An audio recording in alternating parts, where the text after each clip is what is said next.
Good evening बच्चों, good evening. कैसे हैं आप सभी? जल्दी से रिस्पॉन्ड करो कि ऑडियो और वीडियो क्लियर है कि नहीं। ऑडियो और वीडियो क्लियर है कि नहीं। माफी चाहता हूं, थोड़ा सा लेट हो गया क्योंकि जस्ट थोड़ी देर पहले ही एटीएम बैच खत्म हुआ और उसके बाद चीजें स्विच करने में हल्का सा टाइम लग गया। माफी चाहता हूं। चलो बेटा, चलो शुरू करते हैं। जल्दी से आ जाओ, जल्दी से आ जाओ। सभी को नमस्कार, जय हिंद, गुड इवनिंग बच्चों।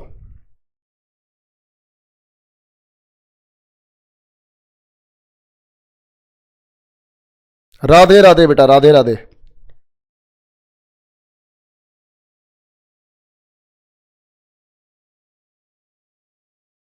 चलो शुरू करें फिर। बिल्कुल मीना जी, बिल्कुल मिलेंगे, बिल्कुल मिलेंगे बेटा, बिल्कुल मिलेंगे। तुम सिलेक्शन तो लो, फिर साला हम ही मिलने आएंगे तुमसे। चलो तो बेटा आज देखो, ये चेर डायनेस्टी है, इसे खत्म करते हैं और पांड्या डायनेस्टी को भी खत्म करते हैं। चेर और पांड्या खत्म और फिर कल से चालू होगा अपना दिल्ली सल्तनत। ठीक है, लेटर मेडिवल पीरियड कल से आने लगेगा मजा, क्योंकि कल से आएंगी कहानियां। कहानियों के साथ छोटे छोटे फैक्ट्स हैं, तुरंत कवर हो जाएंगे। चलो बेटा जल्दी से शुरू करते हैं, जल्दी से शुरू करते हैं। चेर डायनेस्टी हम ऑलरेडी इसको पढ़ चुके थे, इंट्रोडक्शन वगैरह। और मैंने तुम्हें कुछ इंपॉर्टेंट रूलर्स के नाम लिखवाए थे, 4-5 इंपॉर्टेंट रूलर्स के नाम लिखवाए थे। उन इंपॉर्टेंट रूलर्स में से भी ये दो ज्यादा इंपॉर्टेंट हैं, ये दो ज्यादा इंपॉर्टेंट है। ज्यादा साउंड है?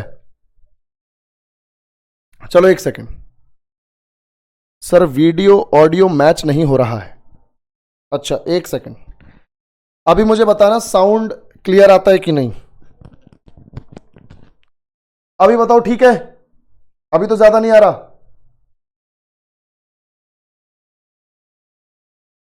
ठीक है ठीक है, कर दिया कर दिया। चलो बढ़िया बढ़िया, ओके ओके। तो बेटा देखो, मैंने तुम्हें बताया था कि चेर डायनेस्टी के 4-5 इंपॉर्टेंट रूलर्स हैं। अब उन्हीं 4-5 इंपॉर्टेंट रूलर्स में से बच्चों मैं यहां पर लेके आया हूं दो बहुत ही इंपॉर्टेंट रूलर्स को। और इसके बारे में तो हमने कल भी पढ़ा था, है ना भाई? बिल्कुल बिल्कुल, इसके बारे में तो हमने कल भी पढ़ा था। और कल जब हमने पढ़ा था इसके बारे में, तो इसका देखो नाम क्या है, उथियान चेरलाथन। उथियान चेरलाथन। और ये एक है कुलशेखर वर्मा। ये दोनों थोड़े से इंपॉर्टेंट हैं, इसलिए आज इनको पढ़ रहे हैं। ध्यान से देखो, उथियान चेरलाथन के बारे में मतलब ये कहा जाता है कि इसी बंदे ने चेर डायनेस्टी की शुरुआत की थी। इसी बंदे ने चेर डायनेस्टी की शुरुआत की थी। इसका नाम है उथियान चेरलाथन। तो प्रथम चेर शासक, सबसे इंपॉर्टेंट तो ये हो गया कि पहला चेर रूलर कौन है? उथियान चेरलाथन, जिसे चेर साम्राज्य का प्रवर्तक यानी कि ओरिजिनेटर यानी कि फाउंडर भी कहा जाता है। फाउंडर भी कहा जाता है यानी कि संस्थापक भी कहा जाता है। ठीक है, संस्थापक भी कहा जाता है। चलो ध्यान से देखो, दूसरा संगम साहित्य के अनुसार, यानी जब शुरुआत में चोल चेर और पांड्यास की शुरू हुई थी ना कहानी, मौर्यास के टाइम पे, उत्तर भारत में मौर्यास है ना, उत्तर भारत में मौर्य साम्राज्य, दक्षिण भारत में चोल चेर साम्राज्य, यानी संगम काल बोलते हैं उसे। संगम काल की ये 3 डायनेस्टीज हैं। तो संगम साहित्य के अनुसार, यानी उस जमाने में लिखे गए साहित्य के अनुसार, राजधानी जो है चेर की शुरुआत में रही कुझुमुर, कुट्टनाड़ में। आज के कुट्टनाड़ में कुझुमुर करके एक जगह है। मैं आपको कुट्टनाड़ भी बताता हूं और कुझुमुर भी बताता हूं। देखो यहां पर देखो बेटा, ये तो आज के टाइम में केरल की राजधानी है तिरुवनंतपुरम, है ना, तिरुवनंतपुरम।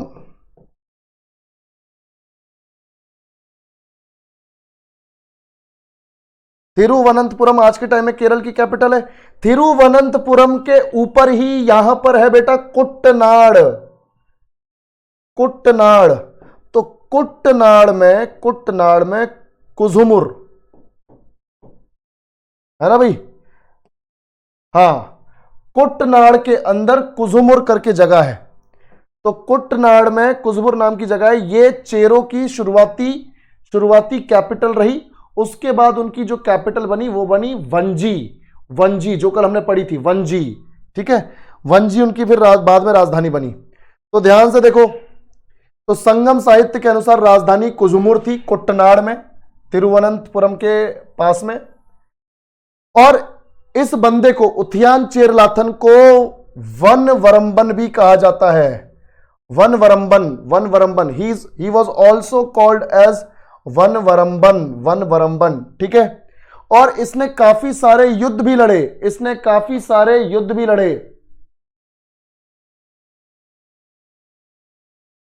अच्छा दिनेश एक बार मेरे को टेलीग्राम पे मैसेज करना बेटा, वहां बात करते हैं ना, एक बार यहां क्लास खत्म कर लेते हैं, फिर टेलीग्राम पे मेरे को एक बार मैसेज करना, कोई दिक्कत नहीं, वहां डिस्कस करते हैं। चलो, बिल्कुल हमने पढ़ा था वो नेशनल वाटरवे, बहुत बढ़िया बेटा। तो देखो, उन्होंने विभिन्न युद्ध भी लड़े। तो इसके बारे में क्या कहा जा रहा है, देखो इसके बारे में इंपॉर्टेंट क्या है तुम्हें समझ में आ रहा है फैक्ट्स पढ़ के। एक तो प्रथम चेर शासक है, इसने चेर साम्राज्य की स्थापना की है। शुरुआत में इसकी राजधानी कुजुमुर कुट्टनाड रही, उसके बाद इसे वन रंबन भी कहा जाता है। काफी सारे युद्ध लड़े और एक वेनी की लड़ाई हुई थी। ध्यान से देखो, एक लड़ाई हुई थी वेनी की, ऐसा माना जाता है कि वेनी की लड़ाई में, बैटल ऑफ वेनी में लड़ते हुए इसकी मृत्यु हो गई। वेनी की लड़ाई में तुमसे पूछा जा सकता है कि वेनी की लड़ाई में लड़ते हुए किस चेर राजा की मृत्यु हो गई थी, तो याद रखना है उथियान चेरलाथन। तो वेनी की लड़ाई में, अब तुम बोलोगे सर वेनी कहां पर है, बेटा आज का जो तंजावुर है ना, यहां पे तंजावुर, आज के टाइम में तंजावुर है, उस जमाने में तंजौर बोलते थे, और यही तंजौर चोल साम्राज्य की राजधानी थी। तो चोलों की जो राजधानी है तंजौर, उसके साइड में यह है वेनी, तो इसी वेनी में हुआ था युद्ध और इसमें मारा गया था उथियान चेरलाथन, चेर साम्राज्य का पहला राजा, ठीक है। चलो, दूसरा मैंने इंपॉर्टेंट बताया कुलशेखर वर्मा। ध्यान से देखो बेटा, कुलशेखर वर्मा के बारे में दो ही पॉइंट है कि इसे चेरामन पेरुमल नयनार भी कहा जाता है। अब तुम बोलोगे सर ऐसा नाम कैसे याद रखें, बेटा रट्टा मारना पड़ेगा, है ना। चेरामन पेरुमल नयनार,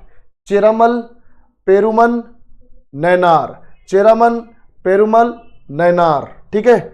और ये आदि शंकराचार्य के समकालीन थे।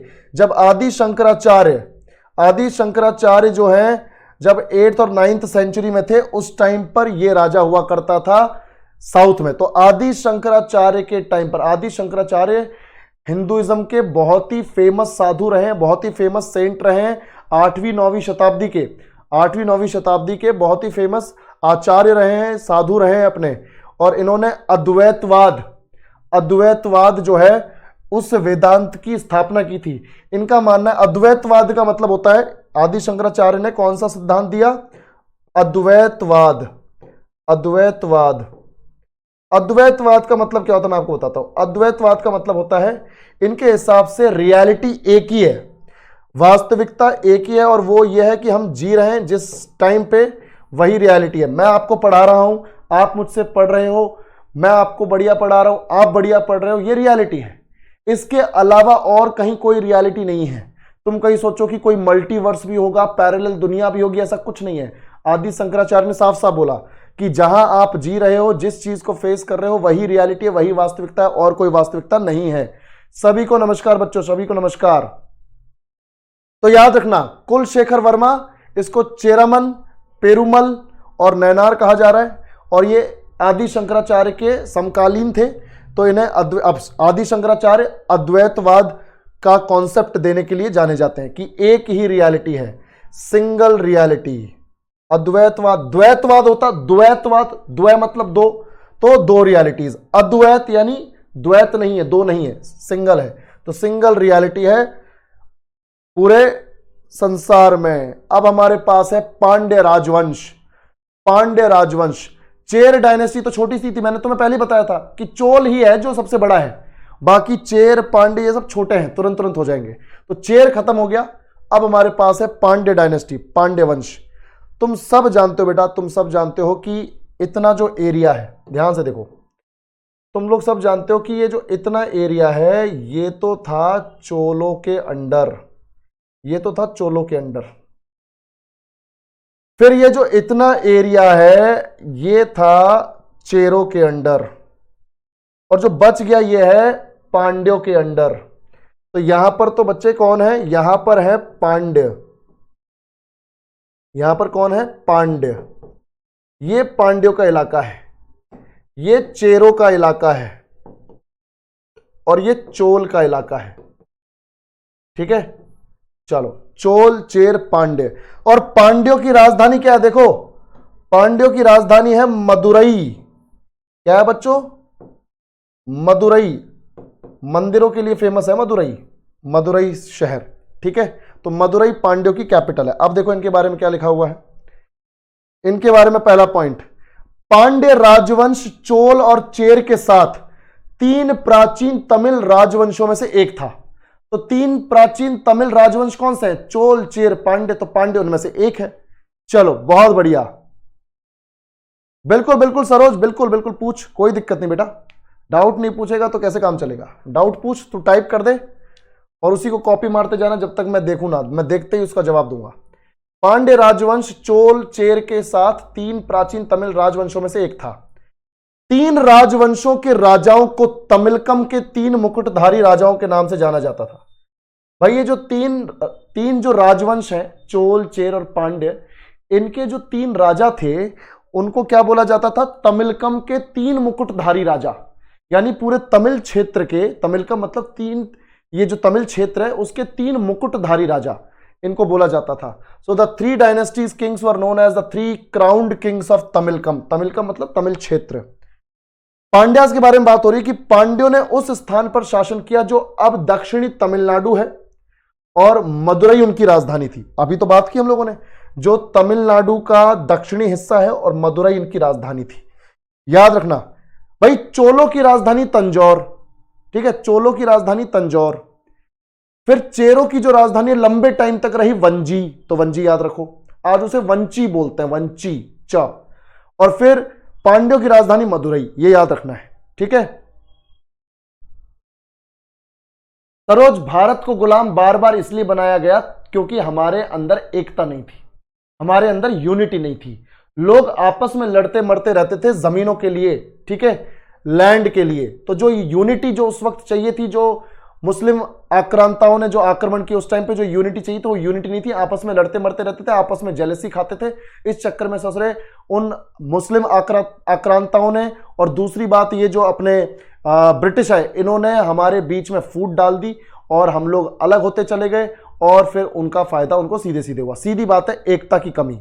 ठीक है, अब देखो पांड्या के बारे में क्या बोला गया है। From pre historic times until the end of the 15th century they ruled. The first Pandyan kings were, देखो जो शुरुआती जो पांड्यन किंग्स रहे हैं, पांड्या के राजा रहे हैं, उसमें एक है निदियन, पल्या, गोसलाय, मुदको दुमी। ठीक है, और पूरा नाम देखो, पल्या, गोसलाय, मुदकु दुमी, पेरू वलुधी। नाम बिल्कुल याद रखने की जरूरत नहीं है, फॉर्मेलिटी है। ठीक है, तो देखो प्री हिस्टोरिक टाइम से लेकर 15th सेंचुरी तक लंबे टाइम तक इन्होंने शासन किया है। और जो शुरुआती शासक रहे तो निदियन, उसके बाद पल्या, गोसलाय, मुकुदुमी, पेरुवलुधी, और तीसरा है मुदाथी रुमरन, मुदाथी रुमरन। तो देखो यहां पे क्या क्या नाम है, प्रगाति ऐसे देखो, प्रगाति ही अरे ससुरा क्या है ये नाम, प्रागैतिहासिक काल से लेकर 15वीं शताब्दी के अंत तक इन्होंने शासन किया। और पहले जो पांड्य राजा रहे हैं, शुरुआती राजा रहे हैं, वो निदियान, पल्य, गसलाई, मुदकुडुमी, पेरुवलुधी और मुदथी रुमरन थे। ठीक है, संगम लिटरेचर मेंशंस पांड्याज। जो संगम साहित्य है, उस जमाने का जो संगम साहित्य है, मौर्यास के टाइम पे जब नीचे ये तीनों डायनेस्टीज थी, उस टाइम पे जो साहित्य लिखा गया उसे संगम साहित्य बोलते हैं। तो संगम साहित्य में पांड्यों का जिक्र है, तो काफी पता चल जाता है इनके बारे में। उसके बाद ड्यूरिंग द कालाभ्र इन्वेजन, जब कालाभ्रों ने आक्रमण किया, तो जो शुरुआती पांड्य वंश है, पांड्य डायनेस्टी है, पांड्य राजवंश है, वो कहीं ना कहीं हमें यहां देखने को मिलता है कि वहां पर ये थोड़े से फीके पड़ गए। तो संगम साहित्य में पांड्यों का उल्लेख तो है, पर कालाभ्र आक्रमण के दौरान संगम साहित्य का प्रारंभिक पांड्य राजवंश अस्पष्टता में फीका पड़ गया। यानी कि कालाब्र आक्रमण के बाद, कालाब्र इन्वेजन के बाद इनका जो इतिहास है संगम साहित्य में दब के रह गया। और इस राजवंश को छठी शताब्दी में कुडंगन द्वारा पुनर्जीवित किया गया। ये इनका एक राजा है कुडंगन, ठीक है। कौन है बच्चों? कुडंगन जो है वो जो है इसको पुनर्जीवित करता है, जिन्होंने कालाब्रो को तमिल देश से बाहर निकाल दिया और मदुरई पे शासन किया।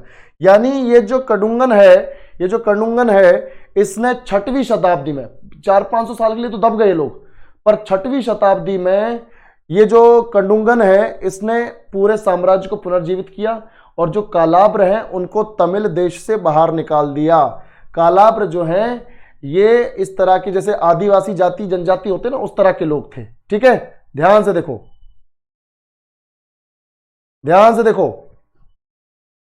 बिल्कुल बिल्कुल बिल्कुल बिल्कुल बिल्कुल पिंकू, बिल्कुल हो सकता है बेटा, ठीक है। ये लो कम ही कर दिया है कडुंगन, ठीक है।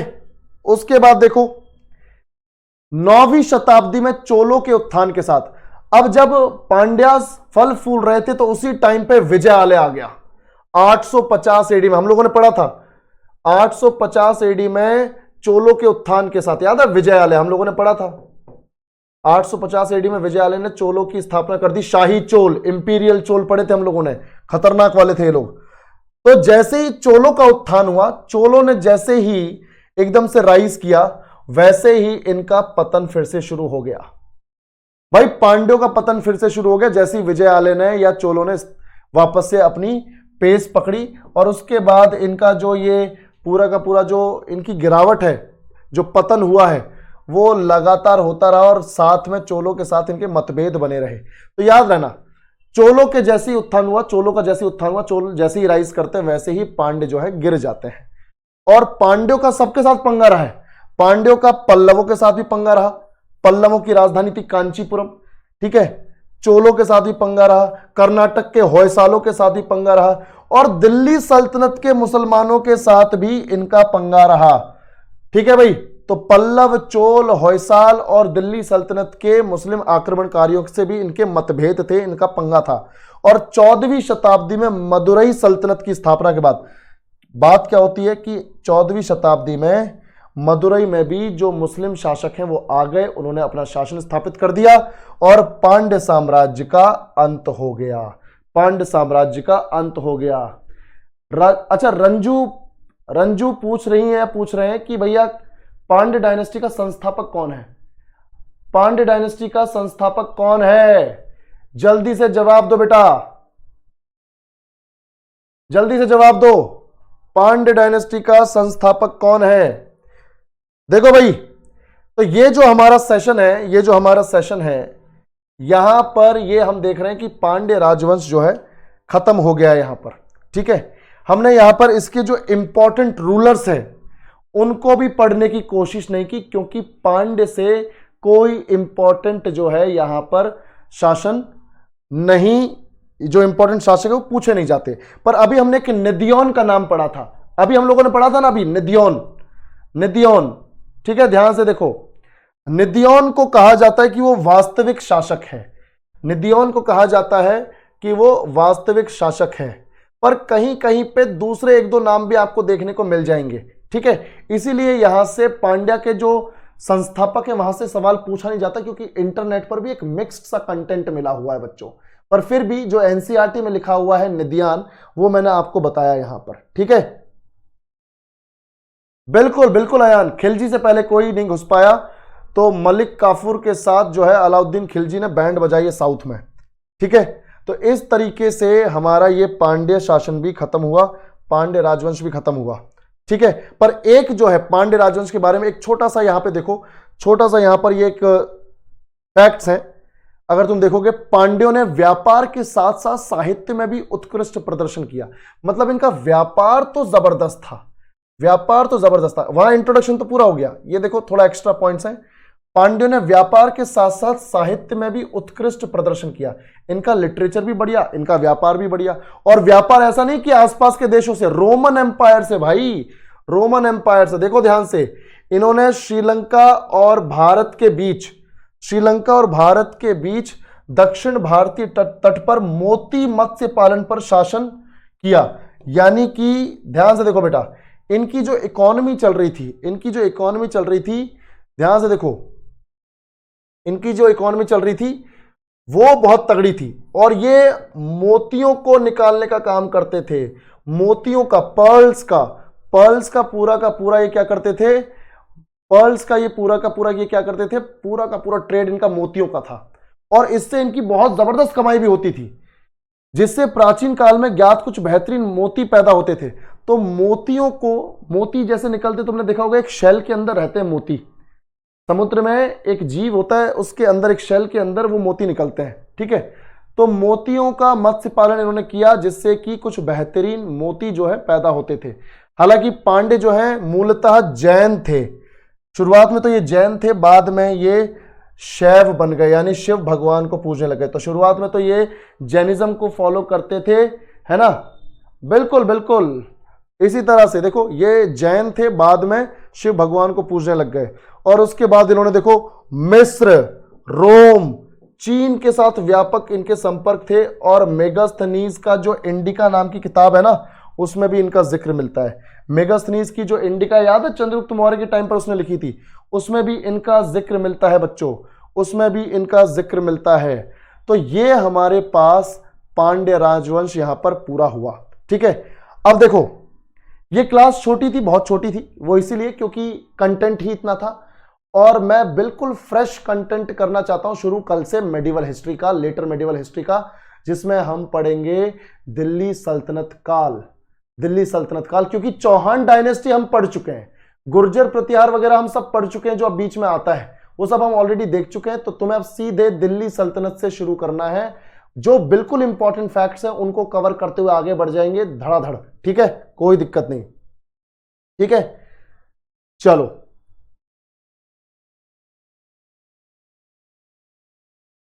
बेटा सरोज जॉब नहीं है, यही पैशन है, टीचिंग ही पैशन है, तो मैं टीचिंग ही करता हूं, ठीक है। चलो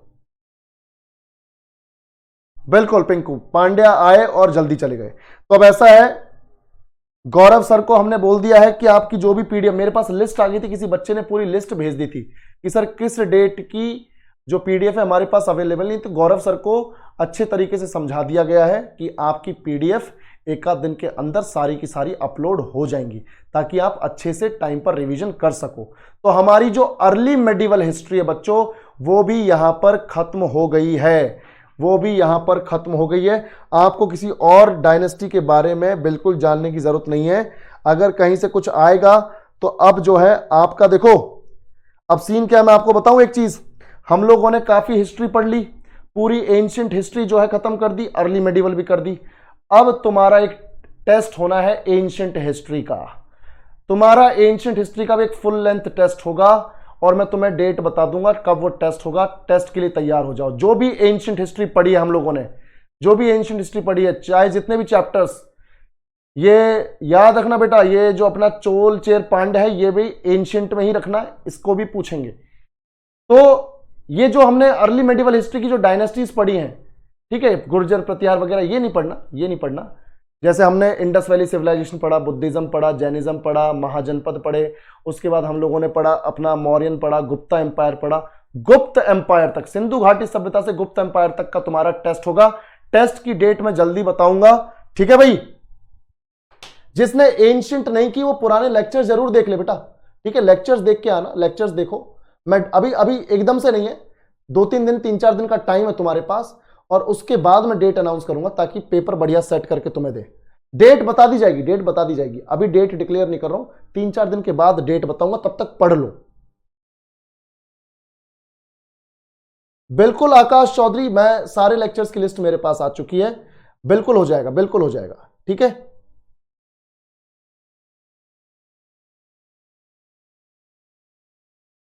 बिल्कुल बिल्कुल कंप्लीट।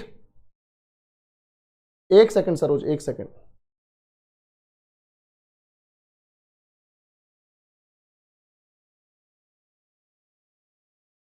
अच्छा ठीक है, CHSL के बाद CHSL दे लो पहले, CHSL दे लो, CHSL दे लो, जब CHSL खत्म हो जाएगा उसके बाद टेस्ट लेंगे, बढ़िया टेस्ट लेंगे, ठीक है।